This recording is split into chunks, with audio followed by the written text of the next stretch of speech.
బ్రహ్మంగారి కాలజ్ఞానం ప్రకారం వృషభ రాశి వారికి జనవరి 3, 4, 5 తేదీలలో ఎస్ అనే వ్యక్తి ద్వారా జరిగేది తెలిస్తే నిజంగా మీరు షాక్ అవ్వాల్సిందేనండి. అసలు ఎందుకు ఇలా చెప్తున్నాను అనేది మీరు వీడియో చివరి వరకు చూస్తేనే అర్థమవుతుంది. ఏ కారణం లేకుండా పరమేశ్వరుడు ఈ వీడియో మీ కంట పడేలా చేయలేదు. ఏదో కారణం ఉంది కాబట్టే, మీరు తెలుసుకోవాలి కాబట్టే ఈ వీడియో మీ కంట పడేలా చేశారు. ఒంటరిగా చూడండి అని ఎందుకు ఇంత ఇంపార్టెంట్గా చెప్తున్నాము అనేది మీరు వీడియో చివరి వరకు చూస్తేనే అర్థమవుతుందన్నమాట. ఇక వృషభ రాశి వారికి ముందుగా నూతన సంవత్సర శుభాకాంక్షలు. మనకి ఆంగ్ల సంవత్సరాది జనవరి 1 నుంచి స్టార్ట్ అయిన మన తెలుగు సంవత్సరాది అనేది ఉగాది రోజే మనం జరుపుకుంటాము. అయినా మనకి డేట్లు మారతాయి, అంతేకాకుండా సంవత్సరం మారుతుంది. మనం ఇప్పటి నుంచి ఎక్కడైనా డేట్ వేస్తే 2026 అనే వేస్తాం. కాబట్టి మనం దీన్ని సంతోషంగా జరుపుకునేది ఏదైనా కూడా సంతోషంగా జరుపుకోవచ్చు. కాబట్టి ఎటువంటి ప్రాబ్లం అనేది లేదు. అందరికీ నూతన సంవత్సర శుభాకాంక్షలు. ఇక ఆలస్యం చేయకుండా వీడియోలోకి అయితే వెళ్ళిపోదామండి. వీడియోలోకి వెళ్ళే ముందు ఒక చిన్న రిక్వెస్ట్. మొదటిసారి మన ఛానల్లోకి వచ్చినట్లయితే మన ఛానల్ని సబ్స్క్రైబ్ చేసుకొని ఈ వీడియోకి ఒక లైక్ ఇచ్చి, హైప్ ఇచ్చి, మీ అమూల్యమైన కామెంట్ని ఓం నమ శివాయ అని చెప్పి కామెంట్ చేయడం మాత్రం అస్సలు మర్చిపోవద్దు. ఈ యొక్క వృషభ రాశి వారిని ఇప్పుడు గత 2025 సంవత్సరంలో చూసుకుంటే, ఈ యొక్క 2026వ సంవత్సరంలోకి అడుగు పెట్టినప్పుడు కొన్ని కొత్త నిర్ణయాలు తీసుకున్నారు అని చెప్పుకోవచ్చు. ఈ యొక్క కొత్త నిర్ణయాల మీద వీరు నిజంగా స్టిక్ ఆన్ అయి ఉంటే, అంటే ఈ యొక్క కొత్త నిర్ణయాలు ఏవైతే ఉన్నాయో వీటి మీద కనుక వీరు నిలబడగలిగితే నిజంగా చాలా అంటే చాలా లక్కీగా మారిపోతారనమాట. అంటే ఇప్పుడు ఉదాహరణకి చెప్తున్నా, ఇప్పుడు ఆడవారిని తీసుకున్నాము అనుకోండి. ఆడవారికి ఏవైతే అంటే మేము రెగ్యులర్గా రోజుకి 4-5 సార్లు మేము టీ తాగుతాము, లేదు అది ఒక్కసారికే మార్చేసుకోవాలి, లేదంటే కాఫీ ఒక 5-6 సార్లు తాగుతాము, దాన్ని ఒక్కసారికే మార్చేసుకోవాలి. ఇప్పటి నుంచి ఏవైతే నాకు మైండ్లో అతిగా ఆలోచనలు ఉన్నాయో, లేదంటే కనుక ఎవరికైనా కానీ నేను రెస్పెక్ట్ అనేది తక్కువగా ఇచ్చి, అంటే రెస్పెక్ట్ తక్కువ ఇవ్వడం అనేది ఇక్కడ పాయింట్ కాదు, అండర్లైన్ చేసుకోండి. మాట తీరు అనేది వృషభ రాశి వారికి ఎలా ఉంటుందంటే కొంచెం దుడుసుగా ఉంటుంది. మాట తీరు ఎంత కొంచెం గడుసుగా, కఠినంగా ఎదుటి వారికి అనిపిస్తుంది అనమాట వీళ్ళ యొక్క మాట తీరు విన్నప్పుడు. కానీ మనసు మాత్రం చాలా అంటే చాలా మంచిది. కాబట్టి ఈ యొక్క మాట తీరు కూడా చాలా ముఖ్యం. కాబట్టి మాట తీరుని బట్టే మనిషి యొక్క ఆ మెంటాలిటీని జనాలు అంచనా వేసుకోగలుగుతారు. కాబట్టి నేను ఈ మాట తీరును కూడా మార్చుకోవాలి, నేను నాకు హ్యాపీనెస్గా ఉండటం కోసం చేయగలిగినవన్నీ చేసుకోవాలి.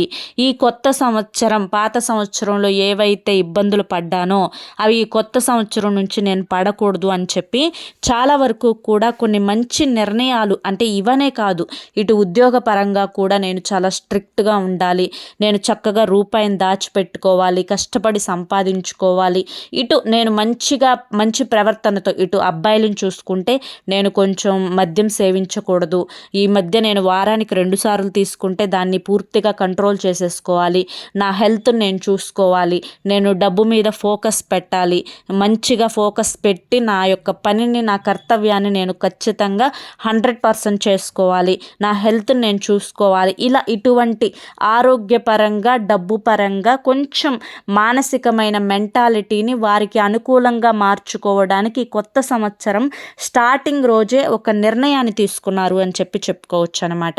కాబట్టి మీరు తీసుకున్న ఏవైనా కానీ మనకి మైండ్ సెట్లో మంచి ఆలోచనలు ఉంటాయండి, చెడ్డ ఆలోచనలు ఉంటాయి. ప్రతి మనిషికి కూడా ఉంటాయి.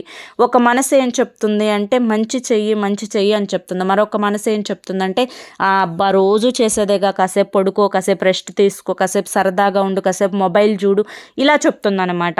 మనమేంటి మంచి చెప్పే మనస్సు మాట కొంచెం కష్టంగా ఉంటుంది, ఎందుకంటే కష్టపడి పని చేయాలి కాబట్టి. అదే చెడ్డ మనసు చెప్పే మాట సంతోషాన్ని ఇస్తుంది. ఇప్పుడు మొబైల్ చూస్తా హాయిగా కూర్చున్నాం అనుకోండి, ఒంటికి కష్టం లేదు, మనసుకి కొంచెం హ్యాపీనెస్ ఉంటుంది, దాన్ని ఎంచుకుంటాం. పనిని వాయిదా వేసుకుంటాం. ఇలా వాయిదా వేసుకోవడం వల్ల ఏంటి, అక్కడ పెండింగ్స్ అనేవి పడిపోతూ ఉంటాయి. అనుకున్న లక్ష్యాన్ని సాధించలేకపోతాం. ఇలా క్యాలెండర్లో డేట్లు అనేవి వెళ్ళిపోతూ ఉంటాయన్నమాట. సంవత్సరం మళ్ళీ చూస్తూ ఉండగానే తిరిగి వచ్చేస్తుంది. వెనక్కి తిరిగి చూసుకుంటే సాధించేది తక్కువ, బద్ధకంగా టైం వేస్ట్ చేసింది ఎక్కువ ఉంటుంది. ఈసారి మీకు అలా కాకూడదు అని చెప్పి ఈ యొక్క వృషభ రాశి వారికి ముఖ్యంగా ఎందుకు అలా కాకూడదు అని చెప్పాను అంటే, మీకు కష్టే ఫలి అని చెప్పి ఉందండి ఈ సంవత్సరంలో. ఎందుకు అంటే కష్టే ఫలి అని చెప్పి అన్నందుకు మీరు ఈ మాటని సీరియస్గా తీసుకోవద్దు. ఎందుకు అంటే ఆడతా పాడతా పని చేసుకోవాలి. ఎప్పుడైనా కానీ చేసే పనిని ఇష్టపడి చేసుకోవాలి. అప్పుడే మనకు ఆ పని అందు ఆ ఒత్తిడి అనేది ఉండదు. దానివల్ల సంతోషంగా ఫీల్ అవుతాం మనసుకి. కాబట్టి మీరు ముఖ్యంగా ఆ చేసే పని అందు ఒత్తిడికి గురవ్వకుండా హ్యాపీగా చేసుకునే ప్రయత్నం అయితే చేయండి. అనవసరంగా టైం వేస్ట్ చేయొద్దు. ఎవ్వరికీ కూడా ₹1 అనవసరంగా ఇవ్వొద్దు. అనవసరమైన స్నేహాలకి దూరంగా ఉండండి. ఇంట్లో వారు చెప్పే మాటలు ఏవి చెప్పినా కూడా, ఇప్పుడు భర్తకు భార్య, భార్యకు భర్త ఎంత తిట్టుకున్నా, ఎంత కొట్టుకున్నా, ఎంత అరుచుకున్నా రేపటి రోజున ఒకటవ్వాల్సిందే. రేపటి రోజున ఇప్పుడు భార్య భర్త కోసం ఒక మంచి మాట చెప్పింది అంటే కనుక తన ఇంట్లో 4 గోడల మధ్య ఉంటుంది, తనకేం తెలుసు అని చెప్పి నిర్ణయించుకోకూడదు. ఎందుకు అంటే తనకి ఏదైనా కానీ అంచనా వేయగలిగే తెలివితేటలు ఉంటాయి ఆడవాళ్ళకి. ఆడవాళ్ళు బయటికి వెళ్తే 4 చోట్ల తిరగలేరేమో, కానీ ఏది ముందు, ఏది వెనుక, ఏది మంచి, ఏది చెడు అని చెప్పి అంచనా వేసుకోగలిగే శక్తి ఉంటుంది ఆడవాళ్ళ దగ్గర. కాబట్టి వారి మాటలు ఎప్పుడూ కూడా మగవాళ్ళు తీసివేయొద్దు. వాళ్ళ మాటలకు కూడా వాల్యూ ఇచ్చి చూడండి. మీ లైఫ్లో చాలా చేంజెస్ అయితే జరుగుతాయి. ఈ సంవత్సరంలో మీకు కష్టే ఫలి అని ఉంది. కాకపోతే మాత్రం నిజంగా చెప్తున్నానండి, ఎంత కష్టపడతారో అంతకు రెట్టింపు ఫలితం అనేది వస్తుంది. కష్టపడకుండా కూర్చుంటే మాత్రం ఫలితం రాదు. కష్టపడితే రెట్టింపు ఫలితం అనేది మీ కాళ్ళ వద్దకి వచ్చి చేరుతుంది. ఈ విషయాన్ని అయితే మీరు 100% గుర్తుంచుకోండి. ఇక ఇప్పటి నుంచి మిమ్మల్ని ఆపటం ఎవరి తరం కాదు. ఎవరెన్ని చెప్పినా కానీ వృషభ రాశి వాళ్ళకి ఇలా జరుగుతుంది, అలా జరుగుతుంది, వీళ్ళకి బాగోదు, వీళ్ళకి ఆరోగ్యం బాగోదు, వీళ్ళు మానసికంగా కృంగిపోతారు. మానసికంగా కృంగిపోవాలి అని చెప్పి అనుకుంటే అది మీ చేతుల్లోనే ఉంటుంది. కృంగిపోకూడదు అని చెప్పి అనుకుంటే అది కూడా మీ చేతుల్లోనే ఉంటుంది. ఏదైనా కానీ మన మనసు ఏదైతే చెప్తుందో దాని మాట మనం వినకూడదు. మనం ఏదైతే చెప్తామో అది మన మాట వినాలన్నమాట. మనం మనసు కంట్రోల్లోకి వెళ్ళకూడదు. మన కంట్రోల్లో మనసు ఉండాలన్నమాట. ఇక హెల్త్ విషయానికి వస్తే ఏదైనా చిన్న చిన్న ప్రాబ్లమ్స్ వచ్చినా కూడా వెంటనే డాక్టర్ సలహా తీసుకొని దానికి తగ్గట్లుగా మెడిసిన్ వాడితే మీకు వెంటనే క్యూర్ అవుతుంది. ప్రమాదకరమైన జబ్బులు, ప్రమాదకరమైన అనారోగ్య సమస్యలు ఏవి కూడా రావు. మీరు ఏదైతే ఈ యొక్క కొత్త సంవత్సరంలో వీటిని నేను ఫాలో అవ్వాలి అని చెప్పి అనుకుంటున్నారో వాటి మీద కొంచెం కష్టం అవుతుంది మొదట్లో ఎవరికైనా కానీ. ఇప్పటి వరకు ఉన్న అలవాట్లు సడన్గా మార్చేసుకోవాలి అంటే కొంచెం కష్టంగానే అనిపిస్తుంది. కానీ గట్టిగా మీరు నిర్ణయించుకుంటే మార్చుకోగలరు. కొన్ని అంటే ఏవైతే మనకి మనసుకి ఆసక్తికరంగా ఇట్లా రా అని చెప్పి లాగుతూ ఉంటాయో అవి మీకు చెడ్డవి అని చెప్పి అనిపించినప్పుడు అవతలి వారు ఏమనుకుంటున్నా కానీ దానికి నో చెప్పడం నేర్చుకోండి. ఎప్పుడూ కూడా మీరు ఎస్, అవును, వస్తాను అని చెప్పి ఒకరికి మొహమాటంగా మీరు చెప్పే సమాధానాల వల్ల చాలా వరకు కూడా నష్టపోయే అవకాశాలు అయితే కనిపిస్తూ ఉన్నాయండి ఈ కొత్త సంవత్సరంలో. అది మీ మంచితనం అవ్వచ్చు.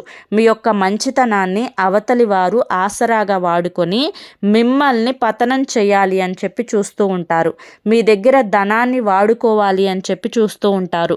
వారు ఒక మాట చెప్పి మీ చేత 10 మాటలు చెప్పించుకోవాలి అని చెప్పి చూస్తూ ఉంటారు. కాబట్టి ఎవ్వరి బుట్టలో కూడా పడకుండా ఉండాలి అంటే నో చెప్పడం కూడా నేర్చుకోవాలి. మొహమాటం అనేది చాలా వరకు కూడా మీరు తగ్గించుకోవాలి. మీది చాలా మంచి మనసు. ఎప్పుడూ కూడా నా అనుకున్న వాళ్ళ కోసం ఎంత దూరమైనా వెళ్తారు. చేస్తారు, ఏ పనైనా కూడా చేస్తారు. కానీ ఆ నా అనుకునే వాళ్ళు, మీ చేత చేయించుకున్న వాళ్ళు ఎవరైతే ఉన్నారో వాళ్ళు కూడా మీకు అవసరమైతే ఏదైనా కానీ చేయడానికి సిద్ధంగా ఉన్నారా? మీకోసం ఎంత టైంనైనా కానీ కేటాయిస్తారా? అవసరమైతే మీకోసం ఒక 2,000 రూపాయలు ఖర్చు పెడతారా? లేకపోతే పై మాటల వరకే మాట్లాడి పక్కకు వెళ్ళిపోతున్నారా? ఇది కూడా ఆలోచించుకోండి. ఎందుకు అంటే కనుక ఇక్కడ నా అని చెప్పి మీరు వీక్గా ఉంటారు అన్న విషయాన్ని మనసులో పెట్టుకొని మిమ్మల్ని ఒక వస్తువులాగా వాడుకొని అవసరాలు తీర్చుకొని, అవసరాలు తీరిపోయిన తర్వాత నువ్వెవరో నేనెవరో అన్నట్లుగా చూసే జనాల మధ్య బ్రతుకుతూ ఉన్నాం. అందులో మీ కర్మ ఏంటి అంటే అయిన వాళ్ళే మొదటి స్థానంలో ఉంటారనమాట. ఇక్కడ ప్రేమలు ఉండవా, రక్త సంబంధానికి విలువలు ఉండవా అని అంటే నిజం చెప్పాలి అంటే అవసరాలకి వాడుకోవడం అలవాటు పడిన తర్వాత మన వాళ్ళకంటే కూడా బయట వాళ్ళ మాయ మాటల్లో చిక్కుకొని వారికే ఎక్కువ విలువనిస్తున్నప్పుడు, మనకి విలువ ఇవ్వనప్పుడు ఇక్కడ మన స్థానం ఏంటి అని చెప్పి మనం అర్థం చేసుకొని దానికి తగ్గట్లుగా ఒక అడుగు అనేది ముందుకు వేయడం, అక్కడ కూడా మొహమాటాన్ని దూరం చేసుకోవడం అనేది చాలా ముఖ్యం అన్న విషయాన్ని గుర్తుంచుకోండి. ఎవరి మీద కూడా అతిగా ఆలోచించకండి. ఏ మాట విషయాన్నైనా కానీ అతిగా పట్టించుకోవద్దు. దేని గురించి కూడా సీరియస్గా తీసుకోవద్దు. జస్ట్ లీవ్ ఇట్ అంటే ఎప్పటిది అప్పుడు వదిలేసేయండి. కొన్ని కష్టం కలిగిస్తాయి మనసుకి, కొన్ని బాధను కలిగిస్తాయి, కొన్ని అబ్బా ఎందుకు నాకే ఇలా అని చెప్పి అనిపిస్తూ ఉంటుంది. కానీ వాటిని కూడా మనం ధైర్యంగా ఎదుర్కొని మన జీవితంలో మనం చేయాలి అనుకున్న పనులు ఆలోచించకుండా, వేరే ఆలోచన మైండ్లోకి రానివ్వకుండా ఆ పనులు చేసుకుంటూ వెళ్తూ ఉంటే కొన్ని గాయాలు కూడా వాటంతటికి అవే మానుకొని పోతాయన్నమాట. కాబట్టి అతి ఆలోచన, డిప్రెషన్లోకి వెళ్ళడం, ఊరికినే టెన్షన్ పడిపోతూ ఉండటం, ఒకళ్ళ పని 10 మంది చేయాల్సిన పని మీరు ఒక్కరే నెత్తి మీద వేసుకొని చేయడం, ఒకరికి భయపడటం, ఒకరికి సమాధానం ఇవ్వలేకపోవడం, ఒకరు తప్పు చేస్తున్నారు అని చెప్పి తెలిసి కూడా అందులో చేయి కలపడం, నీకు ఇష్టం లేని పని నీ ఇంట్లో వాళ్ళు వద్దు అన్న పని అవతలి వాళ్ళు ఫోర్స్ చేస్తే అది చేయడం, ఇటువంటివన్నీ కూడా మానుకుంటే మీ యొక్క లైఫ్ అనేది ఈ కొత్త సంవత్సరంలో నిజం చెప్తున్నానండి బ్రహ్మాండంగా ఉండబోతోంది. ఇప్పుడు ఎటువంటి గ్రహాల స్థితులనైనా కానీ, ఎటువంటి జాతక దోషాలనైనా కానీ, ఎటువంటి వాస్తు దోషాలనైనా కానీ, ఎటువంటి నరఘోషనైనా కానీ అన్నింటినీ కూడా తిప్పి కొట్టగలిగే శక్తి ఆ పరమేశ్వరుడికి ఉంది. ఆ ఈశ్వరుణ్ణి తాకి ఏది కూడా మిమ్మల్ని ఏమీ చేయలేదు. కాబట్టి ముఖ్యంగా వృషభ రాశి వారు గుర్తుంచుకోవాల్సిన విషయం ఏంటి అంటే కనుక ప్రతి సోమవారం, లేదు సోమవారం మాకు వర్కులు ఉంటాయి, మేము బిజీగా ఉంటాము అని చెప్పి అనుకునే వాళ్ళు, ఏ పని చేసుకునే వారికైనా కానీ ఆదివారం సెలవు ఉంటుంది. ఆదివారం రోజైనా కానీ శివునికి అభిషేకం చేయించుకోండి. గుర్తుపెట్టుకొని కొత్త సంవత్సరం నుంచి నెలలో 4 ఆదివారాలు వస్తాయి. కనీసం 4 ఆదివారాలు చేయించుకోలేకపోయినా 2 ఆదివారాలు సరే పోని, 2టికి కూడా కుదరలేదు అని చెప్పి అనుకోండి, ఒక్క ఆదివారం అయినా కానీ శివుడికి అభిషేకం చేయించండి. అంతా ఆయనే చూసుకుంటారు. అన్ని గ్రహాలు మీకు అనుకూలంగా వచ్చేస్తాయి. ఏ జాతక దోషం మిమ్మల్ని ఏమీ చేయలేదు, ఏ నరదిష్టి కూడా మిమ్మల్ని ఏమీ చేయలేదు. ఈ ఒక్కటి చేసుకొని చూడండి, జీవితంలో ఎంతటి గొప్ప మార్పులు జరుగుతాయో నిజంగా మీరే ఆశ్చర్యపోతారు. ఇక ఈ ఎస్ అనే వ్యక్తి ఎవరు, ఈ ఎస్ అనే వ్యక్తి ద్వారా అసలు మీకు ఏం జరగబోతుంది అనేది తెలుసుకుందాం. ఈ ఎస్ అనే వ్యక్తి మీ యొక్క లైఫ్ పార్ట్నర్ అయినా కానివ్వండి, మీ యొక్క కుటుంబ సభ్యులలో మీ యొక్క శ్రేయస్సు కోరుకునేవారు, మీకు ఇప్పటికే తెలిసి ఉంటుంది మీ శ్రేయస్సు కోరుకునేవారు ఎవరు, మీ చెడు కోరుకునేవారు ఎవరు. ఎంత మీకు అయిన వాళ్ళైనా కానీ శ్రేయస్సు కోరుకునే వాళ్ళు ఒకరు ఉంటారు, చెడు కోరుకునే వాళ్ళు కూడా ఒకళ్ళు ఉంటారు అయిన వాళ్ళల్లోనే. కానీ ఈ ఎస్ అనే అక్షరం ఉన్న వ్యక్తి మీ యొక్క శ్రేయస్సు కోరుకునేవారు. ఏ కల్లా కపటం లేకుండా, ఏది మీ నుంచి ఆశించకుండా, ఎక్కడా కూడా ఏ స్వార్థాన్ని కూడా మనసులో పెట్టుకోకుండా, ఏ ఈర్ష్య అసూయలనేవి లేకుండా, మీరు బాగుపడాలి, మీరు నలుగురిలో దర్జాగా ఉండాలి, మీరు సంతోషంగా ఉండాలి, మీరు కష్టపడుతున్నారు, దానికి తగ్గ ఫలితాన్ని మీరు పొందాలి, మీకంటూ ఒక వాల్యూ అనేది సంఘంలో దక్కాలి అని చెప్పి కోరుకునే వ్యక్తులలో ఈ ఎస్ అనే అక్షరం ఉన్నవాళ్ళు ముందుంటారు. ఈ ఎస్ అనే అక్షరం ఉన్నవారు ఏ మాట చెప్పినా కూడా హ్యాపీగా ఫాలో అయిపోండి.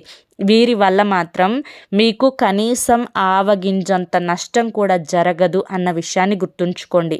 కానీ వీరు ఒకవేళ మీ యొక్క లైఫ్ పార్ట్నరే ఎస్ అనుకోండి, నాకు కామెంట్ చేయండి, అక్క మా లైఫ్ పార్ట్నర్ పేరు ఎస్తోనే స్టార్ట్ అవుతుంది అక్క అని చెప్పి నాకు కామెంట్ చేయండి. ఎందుకు అంటే ఇటు మనకి పుట్టింటి వాళ్ళు చూసుకుంటే అత్తింటి వాళ్ళ వైపుకు కొంచెం నెగిటివ్గా ఉంటారు, ఇటు అత్తింటి వైపు వాళ్ళని చూసుకుంటే పుట్టింటి వాళ్ళ వైపుకు కొంచెం నెగిటివ్గా ఉంటారు. ఇటు మన అమ్మ వాళ్ళు మనకి మంచి చెప్తారు, మన అత్త వాళ్ళు మనకి కొంచెం ఏదో, అందరూ కాదండి, మళ్ళీ ఇక్కడ మీరు తప్పుగా అనుకోవద్దు నన్ను, కొంచెం స్వార్థం ఉంటుంది. అలాగే ఆ అబ్బాయిలకు కూడా అలాగే ఉంటుందన్నమాట. మా అమ్మాయే బాగుండాలి, ఈ అబ్బాయి ఖర్చులు ఎక్కువ చేస్తున్నారు, ఇట్లా ఏదో కొంత నెగిటివిటీ అనేది ఉంటుందన్నమాట. కానీ చివరికి ఇటు వాళ్ళు ఎన్ని చెప్పినా అటు వాళ్ళు ఎన్ని చెప్పినా, వాళ్ళు కలిసి మీ ఇద్దరి మధ్య దూరాన్ని పెంచినా, లేదా ఒకరి మీద ఒకరికి కోపాన్ని పెంచినా, ఆవేశాన్ని పెంచినా, అసలు ఎవరి వ్యక్తిత్వం ఎటువంటిది, ఎవరు ఎటువంటి వారు అనేది మీకు పూర్తిగా తెలుసు, ఒక అవగాహన అనేది మీకు పూర్తిగా ఉంది. కాబట్టి ముఖ్యంగా గుర్తుంచుకోండి, ఈ ఎస్ అనే వ్యక్తి ద్వారా మాత్రం మీకు ఎటువంటి నష్టం అనేది జరగదు, లాభమే జరుగుతుంది. ఒంటరిగా వినండి అనేది ఎందుకు చెప్పాము అంటే, నేను ఇందాక చెప్పినట్లుగా ఇటువైపు వాళ్ళకి అటు వాళ్ళు నెగిటివ్, అటువైపు వాళ్ళకి ఇటు వాళ్ళు నెగిటివ్ అన్నట్లుగా ఎవరి తరపునైనా కానీ మీరు మీ యొక్క పార్ట్నర్ గురించి గొప్పలు చెప్తూ ఉంటే వినలేకపోతారు. ఆ నెగిటివ్ సైడ్ ఉన్న వాళ్ళు వినలేక ఏదో ఒకటి చెప్పి మిమ్మల్ని చెడగొడుతూ ఉంటారనమాట. వారి మాటలు మీరు నా వాళ్ళు నాకు చెడెందుకు చెప్తారబ్బా, నా వాళ్ళు నాకు మంచే చెప్తారు కదా అని చెప్పి ఒక ఫీలింగ్ అయితే మీకు ఉంటుందన్నమాట. దానివల్ల కొన్ని డిస్టర్బెన్స్ అనేవి వస్తాయి. అవతలి వారు మీకు, మీ పార్ట్నర్ ఇప్పుడు ఎస్ అనే వ్యక్తితో ఉన్నవాళ్ళు మీకు మంచి చెప్పినా కూడా ఆ మాటలు మీకు మీ వాళ్ళు చెప్పిన మాటలు మైండ్లో గుర్తొస్తూ ఉంటాయి. అలా గుర్తొచ్చినప్పుడు ఏంటంటే, అబ్బా ఇది స్వార్థం కోసం చెప్తుంది, ఇది ఏదో మనసులో ఉంచుకొని చెప్తుంది, ఏదో ఆశించి చెప్తుంది, ఇలాంటివి అనేవి వచ్చినప్పుడు ఏంటంటే అక్కడ రిలేషన్షిప్ అనేది దెబ్బతినిపోతుంది అనమాట. కాబట్టి ఈ యొక్క రిలేషన్షిప్ అనేది దెబ్బతినకుండా ఉండాలి అంటే కొన్ని మాటలు మనం అక్కడ చెవిటి వాళ్ళ, అంటే ఎన్ని చెప్తున్నా కూడా చెవిటి వాళ్ళలాగా వదిలేసేయాలన్నమాట. ఏమీ వినపడనట్లుగా కొట్టి ఆ సమయంలో పక్కకు వచ్చేసేయాలి. కానీ మీ ఇద్దరి మధ్య బంధం ఏంటో మీకు మాత్రమే తెలుసు. మూడో వ్యక్తి ఎన్ని చెప్పినా కూడా మీరు నమ్మాల్సినంత అవసరం లేదు అన్న విషయాన్ని గుర్తుంచుకోండి. ఇక ముఖ్యంగా వృషభ రాశి వారికి బంధువుల వాడకం చాలా ఎక్కువగా ఉంటుందండి. బంధువులు చాలా తెలివిగా మిమ్మల్ని వాడేసుకుంటూ ఉంటారనమాట. మీరేంటి అంటే నా వాళ్ళు, నా బంధువులు అని చెప్పి వెళ్ళిపోతూ ఉంటారు. అవసరాలు తీరిపోయిన తర్వాత పక్కన పడేస్తూ ఉంటారు. ఇది మీ లైఫ్లో జరిగితే నాకు కింద కామెంట్ సెక్షన్లో చెప్పండి. వారికి మాత్రం మీరు దూరంగా ఉండకపోతే ఈ సంవత్సరంలో కూడా నష్టాలు తప్పవు అన్న విషయాన్ని గుర్తుంచుకోండి. ఇక నరదిష్టి ముఖ్యంగా ఈ బంధువుల వల్లే మీకు ఎక్కువగా ఉంటుంది. బయట వాళ్ళు, పరాయి వాళ్ళు, ఇరుగు పొరుగు వాళ్ళు ఎప్పుడు మన మీద పడే ఆడవరు, మన వాళ్ళే మన మీద పడే ఏడుస్తారు. కాస్త మంచిగా రెడీ అయితే ఏడుస్తారు, కాస్తంత మంచిగా సొమ్ములు పెట్టుకుంటే ఏడుస్తారు. ఇక్కడ ఎవడి కష్టం ఎవడి లేదు, ఎవడి కష్టానికి తగ్గట్టు వాడే ఉంటాడు. అయినా కానీ ఏడుపులు మాత్రం, పెడబొబ్బులు మాత్రం తప్పవన్నమాట. ఇదేంటంటే ఒక నెగిటివ్ ఎనర్జీగా మారి మనిషిని చిన్నగా కృంగతీస్తూ ఉంటుంది, మానసికంగా దెబ్బతీస్తూ ఉంటుంది. ఆరోగ్యం అంతా బాగున్నోడికి కూడా అనారోగ్య సమస్యలు రావడం అయితే మొదలవుతూ ఉంటాయన్నమాట. కాబట్టి గుర్తుంచుకొని ప్రతి అమావాస్య రోజు ఎర్రనీళ్ళు తిప్పివేసుకుంటూ ఉండండి. ఒక కోడిగుడ్డుతోటి తలపై భాగం నుంచి ఎడమ చేతి వైపుకు 3 సార్లు, కుడి చేతి వైపుకు 3 సార్లు దిగదుడిసి వేసుకొని కోడిగుడ్డుని దూరంగా విసిరేసేయండి. పగలకుండా ఉండే చోటైనా పెట్టేసేయండి. దీనివల్ల మీకు నరదిష్టి చాలా వరకు తగ్గుతుంది. ఆడవాళ్ళు అనుకోండి ఎడమ కాలుకి, మగవాళ్ళు అనుకోండి కుడి కాలుకి నల్లదారం కట్టుకోండి. బయటికి ఎప్పుడు వెళ్ళినా కూడా మాడుకు నూనె పెట్టుకోండి, అరికాలులో కాటుక చుక్క పెట్టుకోండి. బయటికి వెళ్ళేటప్పుడు ఒక పచ్చటి నిమ్మకాయ, పొలిమేర దాటి వెళ్ళేటప్పుడు ఒక పచ్చటి నిమ్మకాయ జేబులో పెట్టుకొని రాగా తినగానే ఆ నిమ్మకాయని బయట నుంచొని తలపై భాగం నుంచి సవ్య దిశలో 3 సార్లు, అపసవ్య దిశలో 3 సార్లు తిప్పివేసుకొని దూరంగా విసిరేసి కాళ్ళు చేతులు మొహము కడుక్కొని లోపలికి రండి. మీదేంటి, మీ కుటుంబ సభ్యులేంటి, మీ భార్య బిడ్డలేంటి, వీళ్ళు ఏది చెప్తున్నారో దాన్ని ఆలకించి సమాధానం చెప్పండి. 2025 సంవత్సరంలో కొంచెం కోపం ఆవేశం అనేవి ఎక్కువగానే చూపించారు. ఈ కొత్త సంవత్సరం నుంచి అవి మ్యాండేటరీగా మంచి వాళ్ళకే కోప ఆవేశాలు ఎక్కువ అన్నట్లుగా మీకు కోపం ఆవేశం అనేది చిన్న వాటికే వచ్చేస్తూ ఉంటుంది. కాస్త కంట్రోల్లో ఉంచుకోండి. ఆ కోపం ఆవేశం వల్ల అనుకునే వాళ్ళు హర్ట్ అయ్యే అవకాశం ఉంటుంది. అదే కాకుండా ఆ కోపం ఆవేశం మీ యొక్క ఆరోగ్యాన్ని కూడా దెబ్బతీస్తుంది అన్న విషయాన్ని గుర్తుంచుకోండి. అర్థమైంది కదా? కాబట్టి కోపం ఆవేశం అనేది పనికిరాదు. ఈ 3 రోజుల్లో కూడా మీకు అంతా అనుకూలంగానే ఉంటుంది. ఒకరోజు బిజీగా ఉంటారు. ఇక తర్వాత శనివారం ఆదివారం వస్తుంది కాబట్టి కొంచెం రెస్ట్ మూడ్లో ఉంటారు. కాస్త స్నేహితులతో కాకుండా కుటుంబానికి సమయాన్ని కేటాయించండి.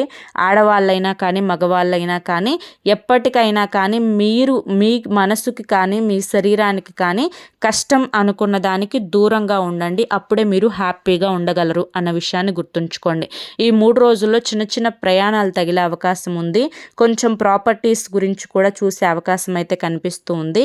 కాబట్టి హ్యాపీగానే గడిచిపోతాయి. ఎటువంటి ఇబ్బందులు అయితే ఉండవు. అర్థమైంది కదండి? మరి వృషభ రాశి వారందరికీ కూడా ఈ వీడియో నచ్చింది అనుకుంటున్నాను. నచ్చింది అనిపిస్తే ఈ వీడియోకి ఒక లైక్ ఇవ్వండి. లైక్ ఇచ్చిన వెంటనే హైప్ అని వస్తుంది. హైప్ ఇవ్వండి.